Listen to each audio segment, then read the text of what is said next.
em 1882, por um negociante chamado José Firmino Xavier, que criou uma sociedade secreta que era semelhante à maçonaria. Curiosamente, ele colocou essa sociedade secreta sob os auspícios de Dom Pedro II, da família imperial e do Papa. Ou seja, a maçonaria já contava, nessa época, com inúmeras condenações, excomunhões, e ele criou uma sociedade secreta, que não era uma sociedade ligada à maçonaria, mas que era uma sociedade em moldes maçônicos, como aquelas que a gente falou, né?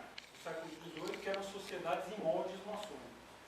E tinha uma série de coisas muito interessantes nessa sociedade do José Firmino Xavier.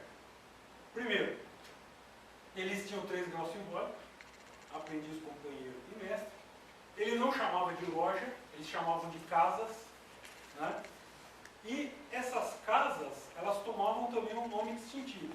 Então, cada casa tinha um determinado nome. Quando você tinha uma casa com um determinado nome, se aquela casa fechava, uma nova casa não podia adotar aquele mesmo nome, né? E aí, a casa, ela tinha um período de regência, que era um período de regência de 1 ano, e olha só que curioso que eram os cargos das casas do rito brasileiro, não, da sociedade, que viria a se tornar depois do rito brasileiro. Então, primeiro, o regente, ou venerável, 4 vigilantes, então tinha 2 titulares e 2 suplentes, que eram os vigilantes, um orador, um secretário, um tesoureiro, um fiel, que era mais ou menos o que nós chamamos de esperto hoje, de diácono, que era fiel porque ele executava as ordens do regente, 2 guardas da cruz, porque era uma sociedade católica, porque era colocada sob proteção do Papa, então tinha uma cruz, 4 defensores, que eram irmãos que agiam no caso de um irmão ser acusado de alguma falta junto da sociedade. Então era feita uma denúncia para casa, e aí tinha lá os 4 defensores, eram 4 irmãos que iam tentar tomar informações sobre aquele irmão para ver se ele tinha realmente feito alguma coisa errada. 4 acusadores, que eram os irmãos que faziam o papel do promotor e iam acusar o irmão. 4 sindicantes, que eram sempre os mesmos, ou seja, qualquer um que fosse entrar numa das casas era sempre entrevistado por aqueles 4 sindicantes naquele mesmo período, então diferente de nós, que venerável nomeia os sindicantes a seu... Não, lá eram os 4 sindicantes fixos, 4 mestres, que eram encarregados da formação, 4 andadores, que era quem levava a cruz para os guardas e retirava a cruz, e 2 guardas do templo. Então, quer dizer, era muito parecido com a maçonaria, mas não era propriamente a maçonaria, né? E aí tem, nesse período, existe uma constituição dessa sociedade do José Firmino Xavier, que fala em detalhes, né? Como que era, né? Então, olha só que interessante. Cada casa só podia ter 33 membros. Ou seja, se ele pegou do rito escocês, né?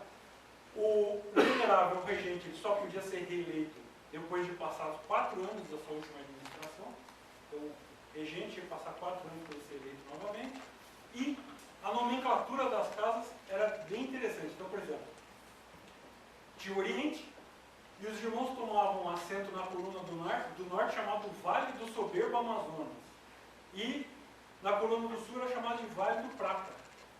E eles pediam a palavra batendo palma 2 vezes, de forma que os vigilantes concedessem a palavra. Outra coisa interessante,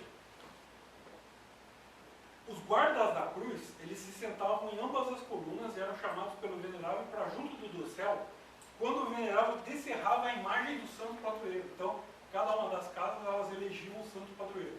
E aí o santo padroeiro ficava no oriente, velado, e aí quando ia abrir a cortina, ele chamava os guardas da cruz que iam lá, com velas na mão, e aí eles abriam a imagem do santo padroeiro e faziam uma oração ao santo padroeiro. Bom, isso não era rito brasileiro, isso foi o embrião, né? Na verdade, o rito brasileiro mesmo, ele surgiu depois do grão-mestre Álvaro Palmeira, né? Isso já no século XX. Então, na verdade, o Álvaro Palmeira ele toma isso como modelo e institui, através de um ato, que seria um rito nacional, totalmente baseado nesse padrão dessa primeira sociedade, né? E baseado também no mesmo sistema de graus do rito escocês. Mas é extremamente interessante a história do rito brasileiro justamente por essas peculiaridades. A gente acha que o rito surgiu necessariamente como uma coisa maçônica. E não era.